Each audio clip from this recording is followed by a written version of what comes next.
നാരായണം നമസ്കൃത്യ നരം ചൈവ നരോത്തമം ദേവീം സരസ്വതീം വ്യാസം തതോ ജയമുദീരയേ. അർത്ഥശാസ്ത്രമിദം പുണ്യം ധർമ്മശാസ്ത്രമിദം പരം മോക്ഷശാസ്ത്രമിദം പ്രോക്തം വ്യാസേനാമിതബുദ്ധിനാ.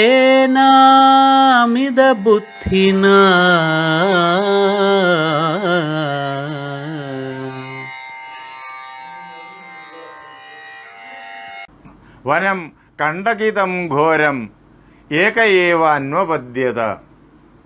വളരെയേറെ മുള്ളും കല്ലും ഒക്കെയുള്ളതായ, അതുകൊണ്ട് തന്നെ ആർക്കും കടന്നു ചെല്ലാൻ എളുപ്പമല്ലാത്ത, അതുകൊണ്ട് തന്നെ മനുഷ്യരാരും സാധാരണയായിട്ട് കടന്നു ചെല്ലാത്ത ഘോരമായ വനം, ഭയജനകമായ വനം, ദുഷ്ടമൃഗങ്ങളുടെ എല്ലാം വിഹാരഭൂമിയാണത്.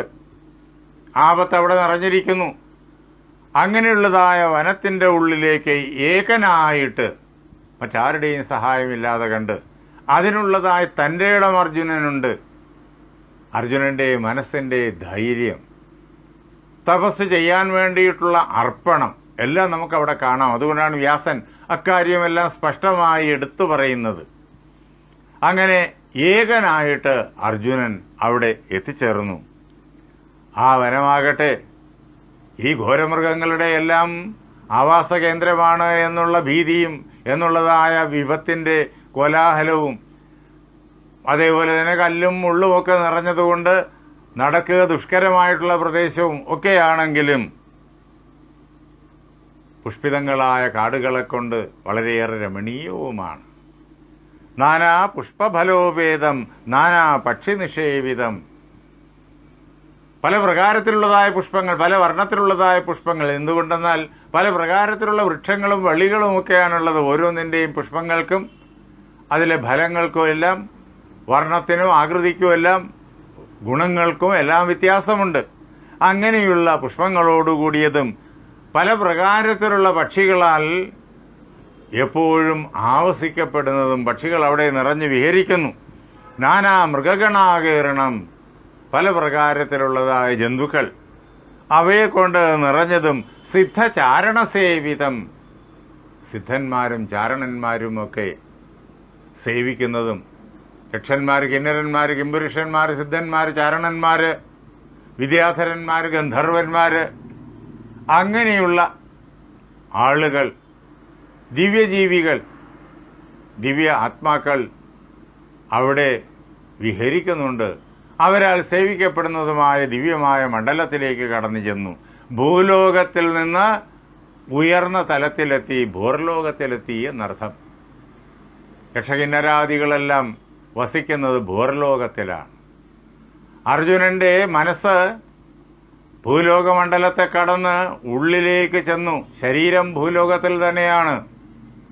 അദ്ദേഹം ഹിമാലയനിലാണ്. ഈ കാണുന്നതായ, ഉത്തരദിക്കിൽ കാണുന്നതായ ഈ ലോകത്തെ ഏറ്റവും സമുന്നതമായിരിക്കുന്ന ആ പർവ്വതത്തിലാണ് ശരീരം. ബോധമണ്ഡലമാകട്ടെ ഈ ഭൂലോകത്തിൻ്റെതായ പരിധി കടന്നിട്ട് ഭൂർലോകത്തിലെത്തിയിരിക്കുന്നു. അതാണ് സിദ്ധചാരണസേവിതമായ ആ മണ്ഡലത്തിൽ അദ്ദേഹം എത്തിക്കഴിഞ്ഞു എന്ന് വ്യാസൻ പറയാനുള്ള കാരണം. ആ അവസരത്തിൽ അർജുനൻ കാണുന്ന കാഴ്ചകൾ, തത്രാപശ്യ ദ്രുമാൻ ഭുല്ലാൻ വിഹകൈർ വൽഗുനാദിതാൻ, പൂത്തുലഞ്ഞു നിൽക്കുന്നതായ മരങ്ങൾ, അതേപോലെ തന്നെ പക്ഷികളാൽ ആരുടെയും കാതുകളെയും മനസ്സിനെയും ആകർഷിക്കുന്ന രീതിയിലുള്ളതായ പാട്ടുകൾ അവിടെ ആ കാടുകളിൽ നിറയുന്നു. ആ പക്ഷികൾ അവിടെ ഇരുന്ന് പാടുന്നു.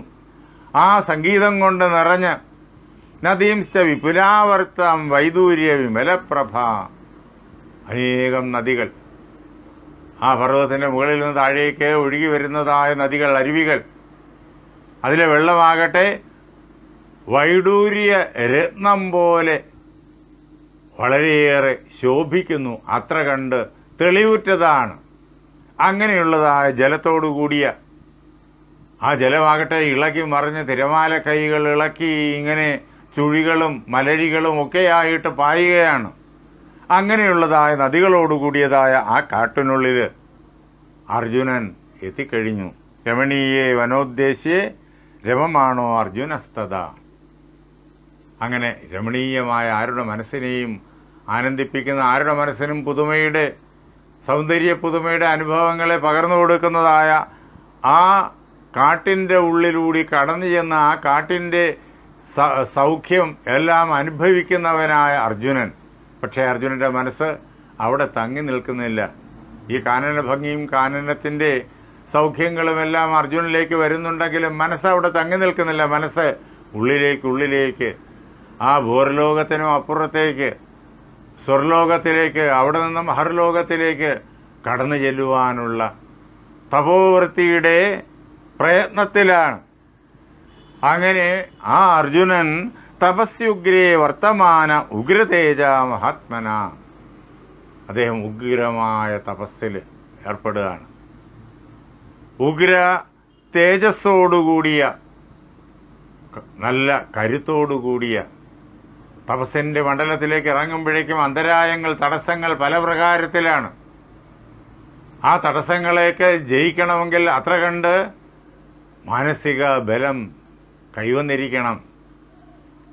അങ്ങനെയുള്ളതായ തേജസ്, കരുത്ത് അർജുനനുണ്ട്. അങ്ങനെ ഉഗ്ര തേജസ്സായ മഹാത്മാവായിരിക്കുന്ന അർജുനൻ ഉഗ്രമായ തപസ്സിൽ ഏർപ്പെട്ടു.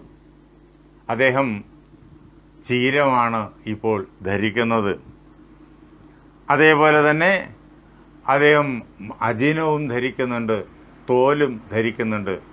അങ്ങനെ തപസ്വികളുടെ ലളിതമായ ജീവിതം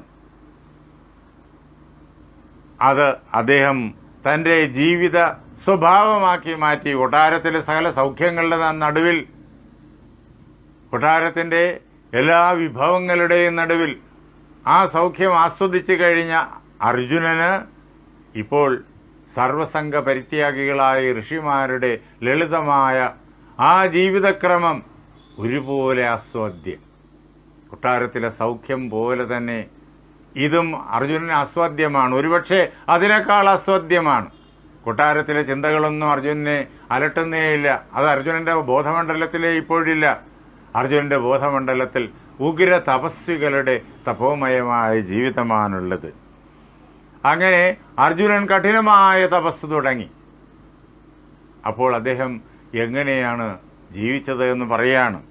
ശീർണം ച പതിതം ഭൂമോ പർണം സമുപയുക്തവാൻ. അദ്ദേഹം വൃക്ഷങ്ങളിൽ നിന്ന് വാടി ഏതാണ്ട് കരിയാൻ തുടങ്ങിയതായിട്ട് തറയിലേക്ക് വീണ് കിടക്കുന്ന ഇലകളുണ്ട്. ആ ഇലകളാണ് അദ്ദേഹം ഭക്ഷിക്കുക. കാട്ടരുവിയിലെ വെള്ളമാണ് കുടിക്കുക. അങ്ങനെ ആഹാരത്തിൽ പോലും വളരെയേറെ നിയന്ത്രണം വച്ച് ഋഷിമാരുടേതായ സമ്പ്രദായത്തിൽ കഠിനമായ തപസ്. അതെങ്ങനെയാ ആഹാരം അദ്ദേഹം കഴിച്ചിരുന്നു എന്നും വ്യാസൻ വളരെ വിസ്തരിച്ച് പറയുന്നുണ്ട്. 3 ദിവസം അദ്ദേഹം ഇലകൾ കഴിക്കും. 4-ാം ദിവസം അദ്ദേഹം ഏതാനും പഴങ്ങൾ കഴിക്കും. ഇങ്ങനെ അദ്ദേഹം അർജുനൻ 1 മാസക്കാലം കഠിന തപസ് ചെയ്തു. 3 ദിവസം പച്ചിലയിലും പിന്നെ 1 ദിവസം പഴത്തിലും. അങ്ങനെയാണ് ആ തപസ്. ഭക്ഷണം അങ്ങനെ നിയന്ത്രിച്ചു. അത് കഴിഞ്ഞപ്പോഴോ അദ്ദേഹം 6 ദിവസം പച്ചില കഴിക്കാൻ തുടങ്ങി. എന്നിട്ട് 7-ാം ദിവസമാണ് ഏതാനും പഴങ്ങൾ കഴിക്കുക. ഇങ്ങനെയായി അടുത്ത മാസമാകുമ്പോഴേക്കും വീണ്ടും 1 മാസം ഇങ്ങനെ പോയി കഴിഞ്ഞപ്പോഴേക്കും അദ്ദേഹം വീണ്ടും കാഠിന്യം തപസ്സിന്റെ രീതിയിൽ വർദ്ധിപ്പിച്ചു. പരമാവധി ശ്രദ്ധയോടുകൂടിയിട്ട് മനസ്സിനെ ഏകാഗ്രമാക്കി നിർത്തിയിരിക്കുന്ന അർജുനൻ ശരീരം നിലനിർത്താൻ ഭക്ഷണം വേണമല്ലോ. അദ്ദേഹം വീണ്ടും 2 ആഴ്ചയിൽ വരെ തുടർച്ചയായിട്ട് പച്ചില കഴിക്കും. അത് കഴിഞ്ഞിട്ട് ഏതാനും പഴങ്ങൾ കഴിക്കും. അങ്ങനെയായി. ഇങ്ങനെ കഠിനമായ തപസ് അവസാനം പച്ചില മാത്രമായി. പഴങ്ങൾ പോലും കഴിക്കില്ല. പച്ചിലയും പച്ചവെള്ളവും മാത്രം. അങ്ങനെ തീവ്രമായിട്ടുള്ളതായ കഠിന തപസ്. എങ്ങനെയാ അദ്ദേഹം ആ തപസ്സിന്റെ ദിനങ്ങൾ അദ്ദേഹം മുന്നോട്ട് നയിച്ചത്? ഊർധ്വബാഹുർ നിരാലംബ പാദാങ്കുഷ്ടാഗ്രവിഷ്ടിത. ഊർധ്വബാഹുർ നിരാലംബ പാദാങ്കുഷ്ടാഗ്രവിഷ്ടിത. കൈ രണ്ടും ഉയർത്തി, ശരീരം നേരെ നിവർന്ന് കൈ രണ്ടും ഉയർത്തി, പാദത്തിന്റെ തള്ളവിരൽ മാത്രം തറയിൽ ഊന്നിയിട്ടുണ്ട്. ആ തള്ളവിരലിന്റെ അഗ്രഭാഗം മാത്രം തറയിൽ ഊന്നിയിട്ടുണ്ട്. അങ്ങനെ അദ്ദേഹം വെയിലും മഴയും മഞ്ഞും ഒരു വിഷമവും കൂടാതെ അതൊക്കെ ഇങ്ങനെ മാറി മാറി വരുന്നു എന്ന് പോലും അദ്ദേഹം അറിയുന്നില്ല. അത്ര കണ്ട് ഏകാഗ്ര ചിത്തനായിട്ട് കഠിനമായ തപസ് ചെയ്തു. ഈ അവസരത്തിൽ ഋഷിമാർ അർജുനന്റെ ഈ തപസ്സിന്റെ കാഠിന്യം മനസ്സിലാക്കി. അപ്പോൾ അവരെന്ത് ചെയ്തു? തതോ മഹർഷയ സർവേ ജഗ്മുർ ദേവം പിനാകിനം. ആ മഹർഷിമാരെല്ലാവരും കൂടി ഒരുമിച്ച് കൂടി. അർജുനൻ തപസ് ചെയ്യുന്നത് എന്തിനാണ് എന്ന് അവർ അറിഞ്ഞില്ല.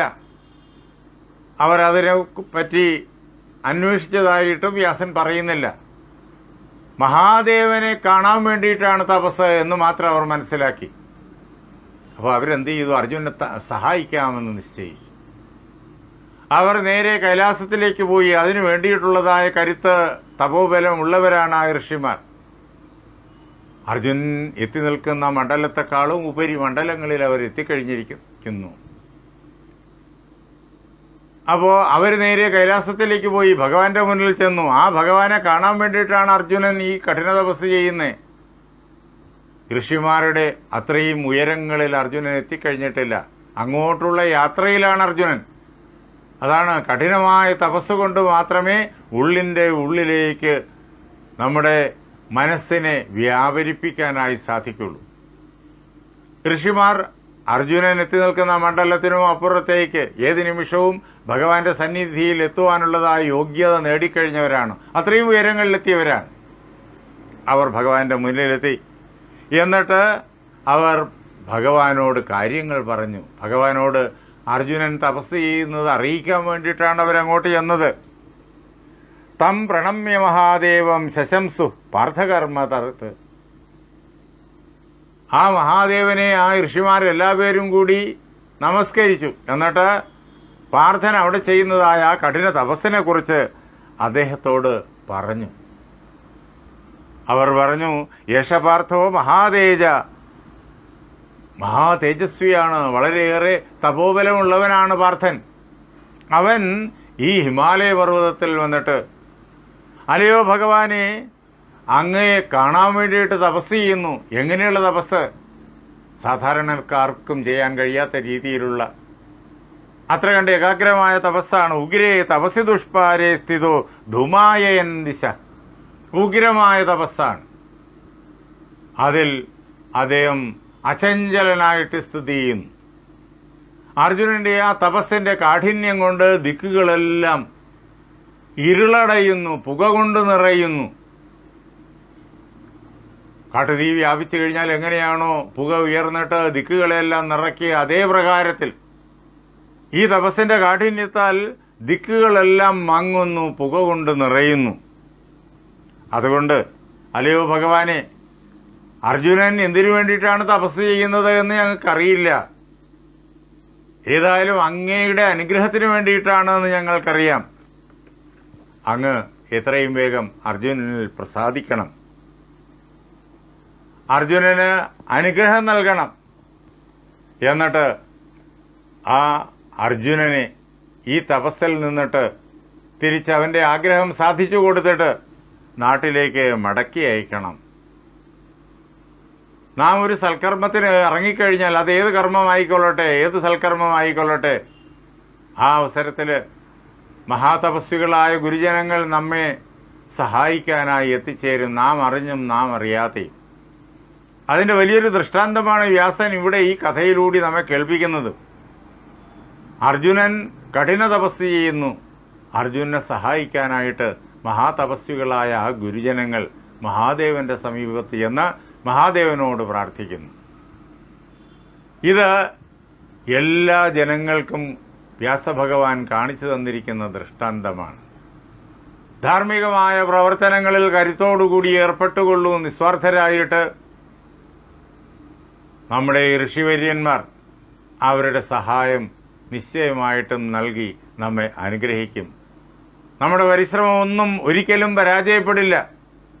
ആത്മാർത്ഥമായി ചെയ്ത പരിശ്രമങ്ങളെല്ലാം വിജയിക്കുന്നത് നമ്മൾ നിരന്തരം കണ്ടുകൊണ്ടിരിക്കുന്നു. അയോധ്യ ഉൾപ്പെടെയുള്ള രാമലാലയുടെ ദിവ്യമായ പ്രതിഷ്ഠയുൾപ്പെടെയുള്ളതായ വിവിധങ്ങളായ സന്ദർഭങ്ങളിലൂടെ നാം കണ്ടുകൊണ്ടിരിക്കുന്നു. ആത്മാർത്ഥമായ പ്രാർത്ഥന, ആത്മാർത്ഥമായ തപസ്, അത് വിജയത്തിൽ എത്തിച്ചേരും എന്നതിൻ്റെ ഏറ്റവും വലിയ ദൃഷ്ടാന്തമാണത്. വ്യാസൻ ആ കഥയാണ് ഇവിടെ കേൾപ്പിക്കുന്നത്.